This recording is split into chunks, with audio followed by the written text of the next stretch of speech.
Olá pessoal, na segunda parte dessa aula nós vamos dar continuidade, tá, a essa visão das propriedades principais da análise, né, no domínio fasorial, no domínio da frequência, de circuitos em estado estacionário, né, AC, circuitos com excitações senoidais, tá? E depois nós vamos também fazer uma breve introdução aí aos fasores, tá? Então nós vamos ver a motivação aí para a gente usar fasores, né, de tal forma que na aula que vem a gente possa definir formalmente aí os fasores e depois definir impedância na aula seguinte. Bom, então nós terminamos, né, falando dessa dualidade aí que existe, né, entre você fazer uma análise no domínio do tempo e no domínio da frequência. Inclusive a gente comentou que o instrumento de bancada que é utilizado para você ver formas de onda, né, observar e analisar formas de onda no tempo é o osciloscópio, né, e na frequência, né, olhar o espectro, então a amplitude e muitas vezes a fase também de um dado sinal em função da frequência, ou seja, ver as componentes espectrais de um sinal, é o analisador de espectro. O analisador de espectro, por exemplo, que você utilizaria se você estivesse analisando um sinal de áudio, né, para ver como é que, por exemplo, um amplificador ou um filtro está atenuando ou amplificando, né, as frequências mais baixas, as frequências médias, as frequências agudas, as frequências mais altas. Então, esse tipo de equipamento analisador de espectro permite você ver as componentes de frequência. É interessante você pensar nisso do ponto de vista de áudio, porque a gente tem uma noção intuitiva, né, do que são frequências mais baixas, que são frequências graves, o que são frequências médias e o que são frequências mais altas, frequências agudas. Bom, aqui o que está se ilustrando é justamente essas duas formas de se ver um sinal. Então você tem um sinal azul, ele pode ser decomposto em senoides ou nas suas diferentes componentes de frequência. Você vê que o sinal azul é periódico, ele vai, nesse caso aqui, ser composto de duas componentes de frequência.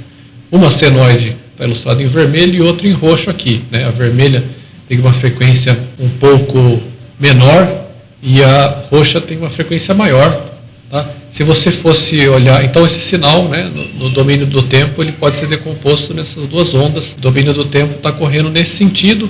Se a gente fosse olhar, né, para a amplitude das componentes desse sinal no domínio da frequência, a gente veria um gráfico assim. Então o espectro, né, ou seja, a amplitude em função da frequência, ela nos fornece informação com relação à contribuição relativa de cada componente de frequência, de cada senoide para o sinal. Então, por exemplo, essa senoide aqui, ou essa componente de frequência, uma frequência mais baixa que está em vermelho aqui, ela tem uma amplitude maior, né, do que essa componente de frequência aqui, que está numa frequência mais alta, né? Então, se isso aqui fosse um sinal de áudio, você teria um sinal tendendo ao grave, né? Porque você tem uma componente de frequência mais baixa com amplitude maior, uma componente de frequência mais alta, né, mais aguda, tem uma amplitude menor. Então ele vai ter mais componentes graves aqui, né, para dar essa noção aí, algo mais palpável. Mas é isso. Então o espectro vai te dar essa informação aqui, né, que a amplitude relativa de cada componente de frequência tem, enquanto no domínio do tempo você vê o comportamento do sinal de fato, né? Bom, em termos de análise de circuito, né, utilizando técnicas que nós vamos tratar, né, no domínio fasorial, que significa no domínio da frequência, no domínio do espectro, essas coisas são análogas, são formas diferentes de falar a mesma coisa. Você pode analisar qualquer sinal periódico, como a gente já adiantou, usando a decomposição dele em senoides. Então, qual que é o raciocínio, né? Se você tem um sinal periódico qualquer, que não necessariamente é uma senoide, usando a série de Fourier, você sempre pode decompor esse sinal periódico em uma soma de senoides. Então, por exemplo, esse sinal retangular, só para exemplificar, poderia ser qualquer outro sinal periódico, pode ser decomposto em diferentes componentes de frequência, ou seja, diferentes senoides com frequências diferentes, tá? Através da série de Fourier. E daí você pode analisar, usando a técnica que nós vamos ver, usando a técnica aí de análise AC no domínio da frequência, a resposta ao circuito a cada uma dessas senoides individualmente. Tá? Então você excita o circuito com essa aqui, excita com essa aqui e com essa aqui. Tá? E a gente viu já anteriormente o teorema da superposição, tá? Que a resposta de um circuito a diferentes fontes, né, é igual à soma das respostas individuais do circuito a cada fonte isoladamente, a cada fonte isolada. Então ele se aplica da mesma forma aqui, né? Você poderia ver, se você quer ver a resposta do circuito a esse sinal completo, você pode calcular a resposta usando a técnica que nós vamos tratar, né? Somente a essa excitação, a essa componente espectral, ou a essa frequência, essa senoide aqui, individualmente, depois fazer a mesma coisa para essa outra senoide, ou para essa outra frequência, e para essa outra frequência, e somar os resultados. Então, por exemplo, calcular a corrente ou a tensão sobre um resistor, corrente percorrendo um resistor, né, através da superposição, somando esses resultados, e daí a gente vai ter a resposta do circuito a esse sinal mais complexo. Tudo bem? Então essa é a ideia, né? Essa análise em conjunto com a superposição permite a gente analisar sinais mais complexos do que sinais senoidais. A análise de sinais senoidais por si já justificaria essa análise, né? essa metodologia, porque, como a gente já adiantou, tem muitos sinais senoidais que são de interesse enorme. Mas, além disso, é importante a gente ver que, usando a superposição, a gente pode, inclusive, analisar sinais mais complexos. Então, vamos voltar para essa comparação aqui da técnica no domínio da frequência, que nós vamos ver a partir de agora, com a técnica que utiliza a equação diferencial no domínio do tempo, que a gente viu até a aula passada. Então, aquela técnica, tá, no domínio do tempo, ela permite analisar o circuito com qualquer excitação. Nós focamos em excitações DC, né, mas a gente viu que isso poderia ser utilizado por qualquer excitação. Então você vai pegar o circuito, analisar a equação diferencial, considerando a excitação particular, né, em questão, encontrar a solução completa, né, a solução natural forçada, e que, em conjunto com as condições iniciais, vão te dar a resposta do sistema, resposta completa, né? Resposta natural, transitória e a resposta permanente em conjunto. Tá? Então isso é válido para qualquer excitação. Por outro lado, a análise no domínio da frequência que a gente vai fazer agora, ela só vai fornecer a resposta para excitações senoidais. Então você tem uma excitação senoidal, aqui a gente já está adiantando um pouco o passo do procedimento, né? Você faz uma transformação do tempo para a frequência, tá? Então isso é fundamental aqui, daí você vai trabalhar com fasores, a excitação vai ser um fasor, tá? Então transformação para a frequência, e trabalhando no domínio da frequência, surge a vantagem desse método, e a vantagem é a seguinte: você vai transformar a equação diferencial que rege o comportamento da grandeza do circuito numa equação algébrica. Ela vai ser uma equação algébrica com constantes aí, grandezas, que não vão ser mais puramente reais, elas vão ser complexas. Tem uma parte real e uma parte imaginária. Mas, não obstante, uma equação algébrica que você consegue resolver utilizando manipulação algébrica, somando e multiplicando e assim por diante. Então, você não tem que trabalhar mais com uma equação diferencial, você tem que trabalhar agora com uma equação algébrica, que é muito mais fácil de resolver, mesmo sendo uma equação com grandezas complexas envolvidas aí, muito mais fácil de resolver, tá? E daí você resolve essa equação algébrica de maneira muito mais fácil e transforma da frequência para o tempo de volta, se você desejar, né, obter a resposta do sistema no tempo. Então, só que todas as desvantagens estão explícitas aqui. Uma é que você só vai poder trabalhar com excitações senoidais, né? Você pode meio que superar essa limitação utilizando a superposição, como a gente falou no slide anterior. E, além disso, você só vai obter a resposta permanente. Tá? Você não vai poder analisar transitório aqui com esse método. Mas isso, em muitas situações, não é problema de fato. Tá? Importante observar que a vantagem principal aqui é você transformar um problema que é regido por uma equação diferencial num problema que é regido por uma equação algébrica, né? Uma equação algébrica muito mais simples. Então, só para garantir que nós vamos usar os mesmos termos aqui, né, ao longo da análise, vamos dar uma revisada rapidamente aqui em ondas senoidais. Tá? Então, vamos recordar alguns conceitos. Então, uma onda senoidal, né, nós vamos estar tratando principalmente tensão ocorrente, então está representado através da variável x aqui, mas considere que x é igual a uma tensão, uma corrente, ela pode ser representada dessa forma. Então, x de t é uma amplitude, tá, aqui é xm, vezes seno de ômega t mais φ, onde então, ômega é a frequência angular, e φ vou chamar de fase inicial. Existem variações para essa terminologia, né?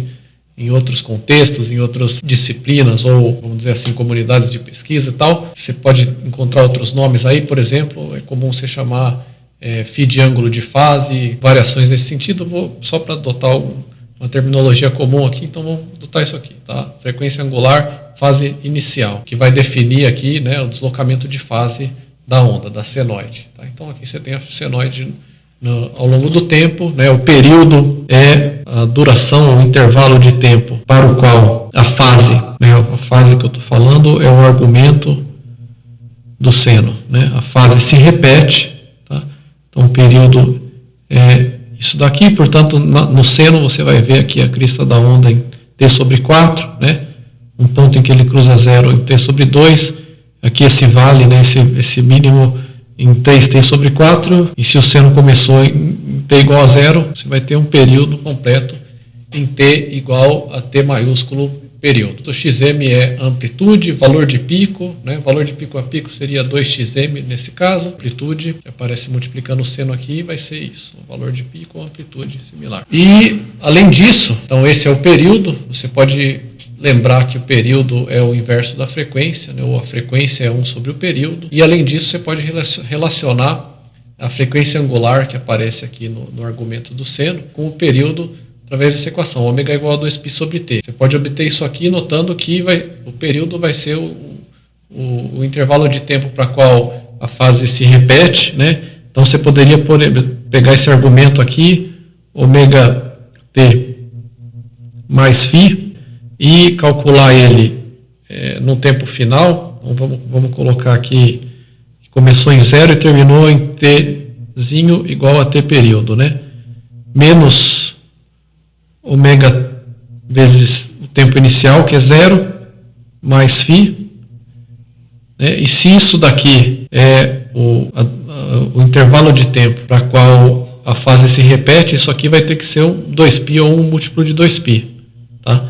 Se você fizer a subtração aqui, esse termo cancela esse daqui, esse termo já cai a zero, porque tem um zero, e daí você vê que ômega t é igual a 2π, portanto, ômega é igual a 2π sobre t. Então, basicamente, você tem isso daí, a frequência angular, né, em função do período. Então, vamos ver sobre que condições uma onda está atrasada ou adiantada com relação à outra. Tá? Vamos considerar essas duas ondas aqui. Tá? Y de t, vamos por comparação aqui, é essa onda que está ilustrada em vermelho no gráfico. Né? Em vermelho, a fase inicial é zero. Então, ela está ilustrada em vermelho. Vamos só anotar aqui que isso aqui é y de t. Fase inicial é zero aqui, não tem fase inicial, então corresponde a essa aqui. E x de t, essa outra onda que está ilustrada através da linha tracejada aqui.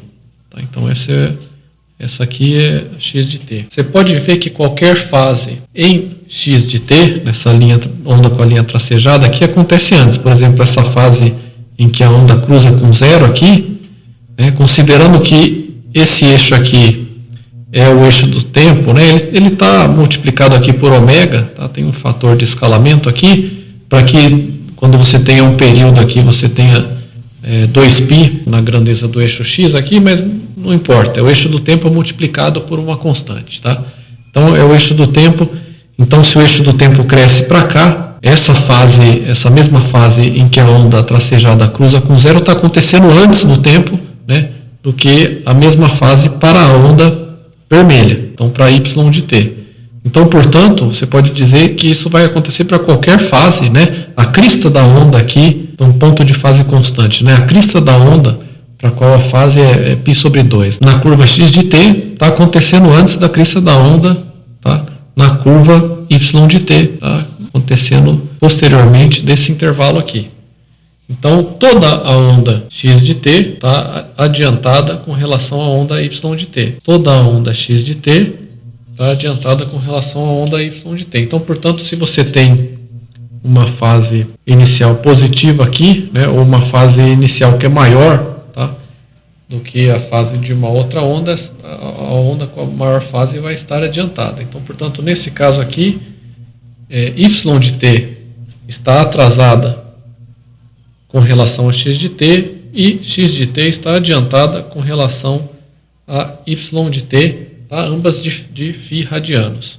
Além disso, é importante a gente lembrar que é sempre possível a gente usar um seno ou um cosseno para representar uma onda. A gente está usando seno aqui, mas a gente, através de um acréscimo ou decréscimo de 90 graus, de π sobre 2, a gente pode transformar um seno no cosseno. Então a gente usa essas relações aqui, tá? Então seno de ômega t é igual a cosseno de ômega t menos 90 graus, cosseno de ômega t é igual a seno de ômega t mais 90 graus. Tá? Então, por exemplo, nós poderíamos utilizar essa primeira aqui para escrever esse seno de ômega t aqui, tá? Subtraindo do argumento π sobre 2, então fazendo nesse caso ômega t menos π sobre 2, nesse outro caso aqui ômega t mais φ menos π sobre 2, e substituindo um seno por um cosseno. Então a gente escreve a mesma coisa em termos do cosseno, e daí você vê que o que muda aqui é só a fase inicial, né? Que ficaria menos π sobre 2 aqui e φ menos π sobre 2 nesse segundo caso aqui, se você tivesse um cosseno. Bom, um ponto importante aqui é a gente ver o que acontece se a gente for tentar resolver para o regime permanente mesmo, aqui a solução permanente, sistemas ou circuitos muito simples, tá? Utilizando excitação senoidal. Então imagina que você tem esse circuito aqui, né? Se você aplicar LKT aqui, é fácil de ver que você vai obter essa equação diferencial aqui, tá? E daí você pode estimar a resposta em regime permanente, como a gente viu aqui, né? Como sendo a própria excitação, que é um seno aqui, né? Combinação linear da excitação com a derivada dela, a derivada de seno é cosseno. Então a gente assume que a solução geral em regime permanente vai ter essa cara, né? Uma constante vezes cosseno de ômega t, mais outra constante vezes seno de ômega t. Então combinação linear da função de excitação mais a derivada dela, substituindo de volta na equação diferencial e isolando I de t, a gente vai obter isso daqui, e daí a gente pode usar identidades trigonométricas para simplificar esse soma de seno e cosseno aqui num termo só, que no caso é esse daqui. Tá? Tem muitos passos intermediários que foram pulados aqui, de fato isso é um exemplo do livro, eu recomendo fortemente olhar no Irving 10ª edição, o exemplo 8.3, tem todos os passos intermediários, mas isso ilustra aqui, usando excitação senoidal e tentando resolver a equação diferencial diretamente, mesmo para um circuito muito simples, que a gente tratou anteriormente aí, circuito RL simples, você tem um desenvolvimento relativamente complexo. Tá? E se você quiser analisar circuitos ainda mais complexos, isso que está ilustrado aqui vai se tornar ainda mais complexo. Eu recomendo dar uma olhada na resolução completa, esse é o exemplo 8.3 do Irving. Mas o ponto é esse, tá? Então resolver até circuitos muito simples com excitação senoidal é bastante trabalhoso. Então isso nos induz a pensar que analisar a resposta de circuitos usando combinações lineares, tá? De funções senoidais não é prático, como foi ilustrado no slide anterior. Para tornar essa análise mais prática, relações entre senoides e exponenciais complexas podem ser exploradas. O que significa isso? No lugar de considerar como excitação, tá? Uma função desse tipo aqui, amplitude vezes seno de ômega t mais φ, a gente vai utilizar exponenciais complexas, tá? Amplitude vezes e elevado a j ômega t mais φ. Algo desse tipo aqui, que no momento pode não ter muito significado para a gente, mas a utilização, ou a substituição da excitação por senoides por uma excitação utilizando exponenciais complexas simplifica a análise de forma dramática. Para ver como é que a gente pode fazer isso, então dá uma motivação, como é que a gente, no lugar de usar a função de forçamento real, que vai ser essa daqui, algo desse tipo aqui, se você está analisando um circuito em regime permanente AC, e usar isso daqui, que normalmente você vai utilizar quando você está trabalhando no domínio da frequência, no domínio fasorial, vamos considerar a identidade ou equação de Euler. A gente sabe que E elevado a j ômega t pode ser escrito na forma retangular dessa forma aqui. Ele é cosseno de ômega t, a parte real, mais j, parte imaginária, seno de ômega t. Essas coisas são equivalentes. Então, uma função desse tipo aqui, se você considerar que a fase inicial é zero, pode ser colocada na forma retangular dessa forma. E daí a gente nota que a parte real dessa função aqui, exponencial complexa, é justamente cosseno de ômega t. Então vamos sempre ter a identidade de Euler em mente, né? A gente volta para ela, mas vamos supor que a gente vai usar no circuito a seguinte função de forçamento, né? Isso significa que eu vou pegar a tensão da fonte e usar essa função aqui para descrevê-la, né? Uma amplitude Vm vezes E elevado a j ômega t. Tá? Lembrando que isso aqui pode ser escrito como o quê? Né? Cosseno de ômega t mais j seno de ômega t, vezes a amplitude, né? Note que essa função não tem correspondência física, então é sempre, quando a gente está trabalhando com fasores, a gente ainda está só na motivação, mas quando a gente trabalhar de fato, importante lembrar que uma função complexa desse tipo aqui, né, que tem parte real e parte imaginária, ela não tem correspondência física, tudo bem? Então nenhuma tensão que você vai medir com osciloscópio, né, nenhuma tensão que você vai ver na realidade vai ser complexa. Isso aqui é um artifício matemático, você faz uma transformação aqui de algo que é uma função real numa função complexa, depois você vai transformar de volta em algo que é real. Então isso aqui é um artifício matemático, tá? Então uma excitação desse tipo aqui não tem significado físico, mas é uma ferramenta matemática poderosa. Então note que essa função não tem correspondência física, sempre ter isso em mente quando você está trabalhando com fasores, tá?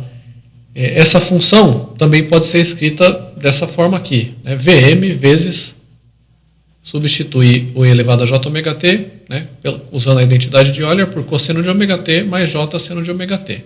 Então nada de muito diferente foi feito aqui. Tá? Então você tem, se você está excitando o circuito com essa função, é a mesma coisa que está excitando o circuito com isso daqui, porque eles são a mesma coisa pela identidade de Euler. Tá? E daí você tem a soma de dois termos, né?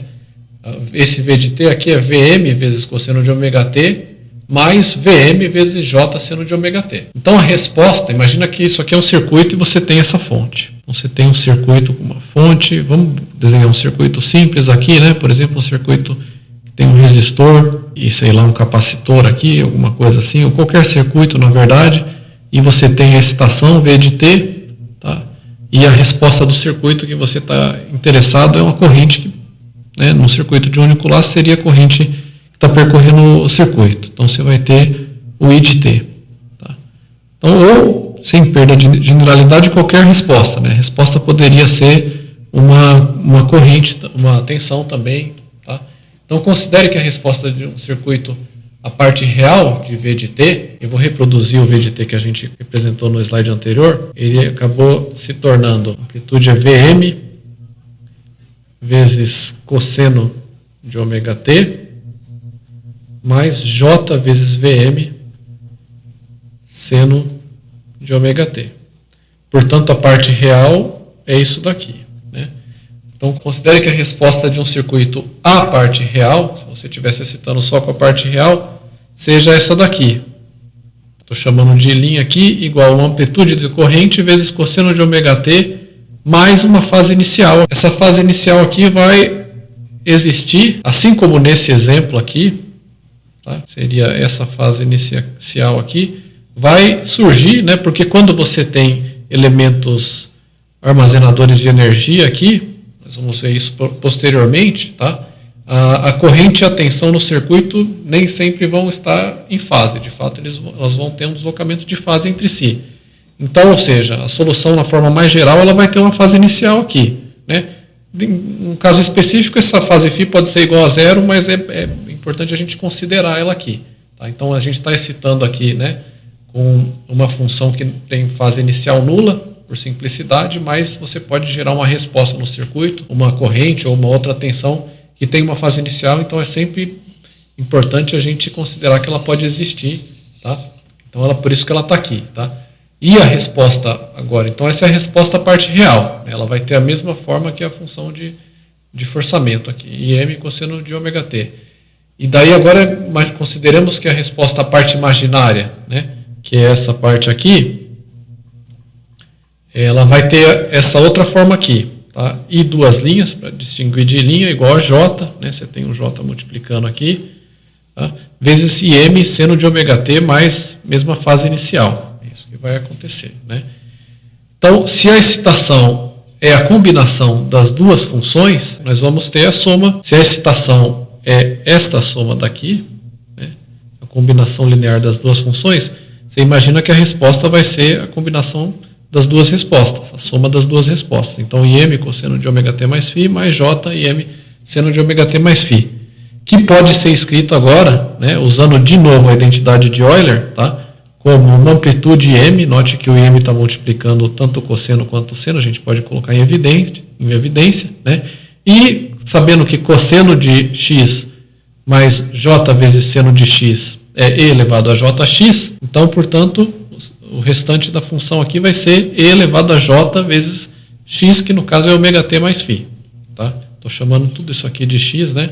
Então, cosseno de x mais j seno de x é e elevado a jx. Se a gente substituir x aqui, a gente tem isso. Então, eu usei de novo a identidade de Euler para chegar nessa resposta dessa forma. Então, a gente excitou o circuito com uma tensão que era escrito Vm vezes e elevado a j ômega t, e obteve uma resposta com a mesma forma, tá? Só que com um deslocamento de fase aqui, né? Aí a fase vai aparecer no expoente aqui da exponencial complexa, né? E uma outra amplitude aqui, dependendo do circuito, tá? Essa fase aqui e essa corrente vão variar dependendo do circuito, tá?